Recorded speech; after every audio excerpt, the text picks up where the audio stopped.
Olá! Hoje a gente vai mergulhar numa das jornadas mais épicas e transformadoras já contadas, direto do livro de Gênesis, capítulos 12 a 21.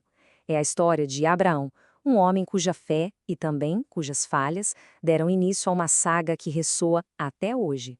Pois é, a nossa história não começa com um herói no auge da sua força, mas com um homem de 75 anos chamado Abrão.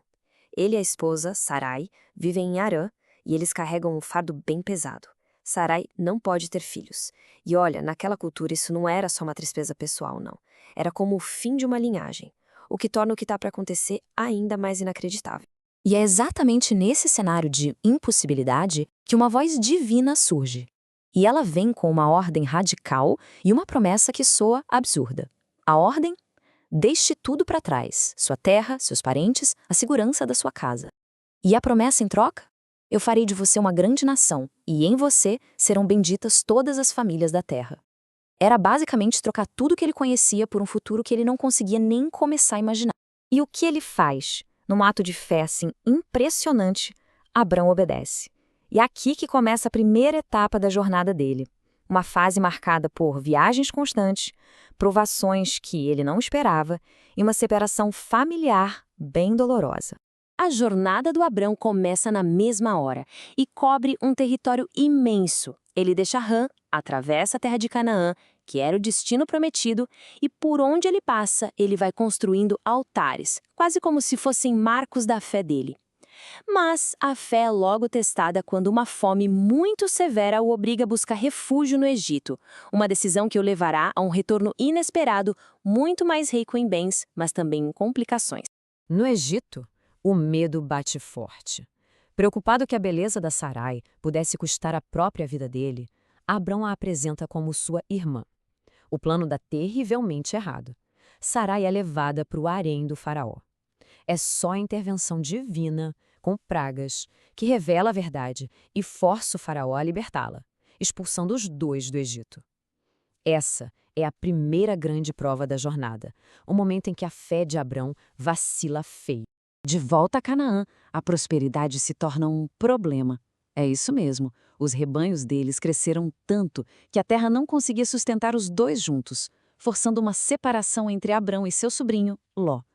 A escolha que vem a seguir é muito simbólica. Ló, guiado pela aparência, escolhe a planície verdejante do Jordão, perto da cidade próspera, mas corrupta, de Sodoma. Abrão fica com o resto de Canaã, uma terra aparentemente menos atraente, mas que era o coração da promessa divina. A escolha de Ló logo se mostra perigosa. Uma guerra explode na região, Sodoma é saqueada e Ló e sua família são levados prisioneiros. Quando recebe a notícia, Abrão se transforma. O pastor nômade dá lugar a um comandante estratégico.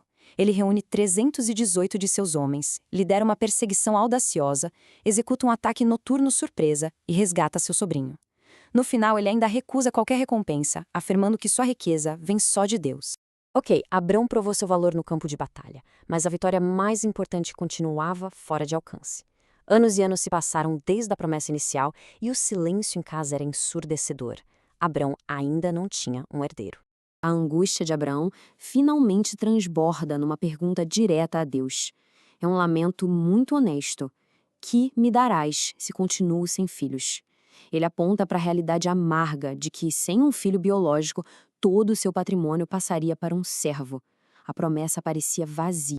A resposta divina é uma das imagens mais poderosas da Bíblia. Deus leva Abrão para fora sob o céu estrelado e diz: olhe para o céu e conte as estrelas, se é que pode contá-las. Assim será a sua descendência. Em seguida, eles selam essa promessa com uma aliança formal, um pacto solene da época, de vida ou morte. Mas a fé e a paciência humanas têm limites, né? Depois de 10 anos em Canaã, Sarai, consumida pela espera, propõe uma solução humana para um problema divino. Seguindo um costume da época, ela oferece sua serva egípcia Agar a Abrão, para que ele pudesse ter um herdeiro através dela. O plano funciona, Agar engravida, mas essa solução humana cria um problema ainda maior: ciúmes, desprezo e um conflito que iria envenenar a família. E assim, aos 86 anos, Abrão finalmente segura um filho nos braços. O nome dele é Ismael, nascido de Agar. Um filho da carne, fruto da impaciência. Mas ainda assim, o primeiro filho de Abrão.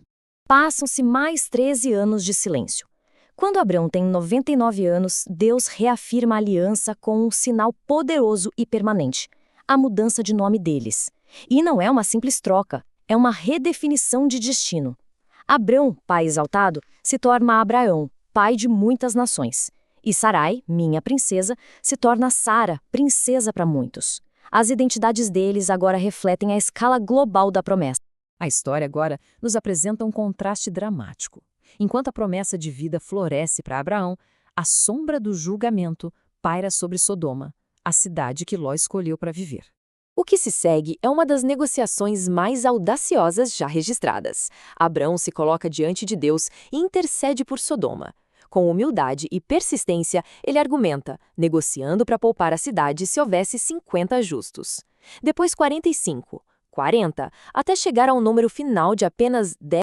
Mas nem 10 justos são encontrados. Anjos chegam a Sodoma e, diante da hesitação de Ló, precisam literalmente agarrá-lo pela mão, junto com sua esposa e filhas, e arrastá-los para fora da cidade antes que o fogo e o enxofre comecem a cair do céu. A ordem dos anjos é clara e urgente. Fuja por sua vida, não olhe para trás. Mas, no momento trágico de apego ao passado, a esposa de Ló desobedece. Ela olha para trás e se torna uma estátua de sal, um memorial eterno da consequência de um coração dividido.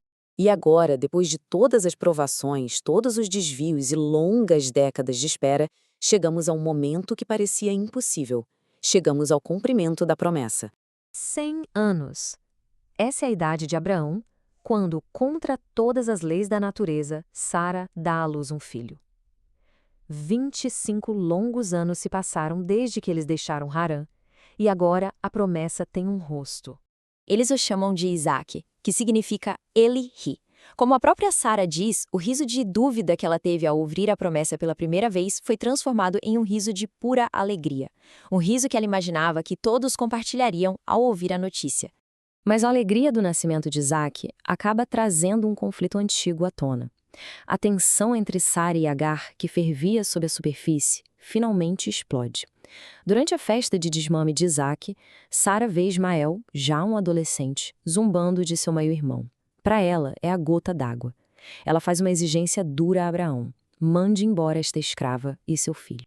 Expulsos para o deserto, com a água acabando, Agar se distancia de seu filho para não vê-lo morrer. É um momento de desespero absoluto. Mas, assim como fez com Abraão, Deus intervém. Um anjo abre os olhos de Agar para um poço de água e reafirma uma promessa. Ismael também não será esquecido. Dele também surgirá uma grande nação. E assim, a tensão central que impulsionou 25 anos desta jornada está finalmente resolvida. Com o nascimento de Isaque, a promessa feita a Abraão tem um herdeiro e a linhagem escolhida está assegurada. O impossível se tornou realidade. A chegada de Isaque resolve uma questão, mas a jornada de fé de Abraão está longe de terminar. A história agora se divide, com a promessa de Deus se estendendo a 2 filhos, Isaque e Ismael, preparando o cenário para séculos de história. A pergunta que fica é, com o herdeiro prometido nos braços, que prova final de fé ainda aguardava o pai de muitas nações?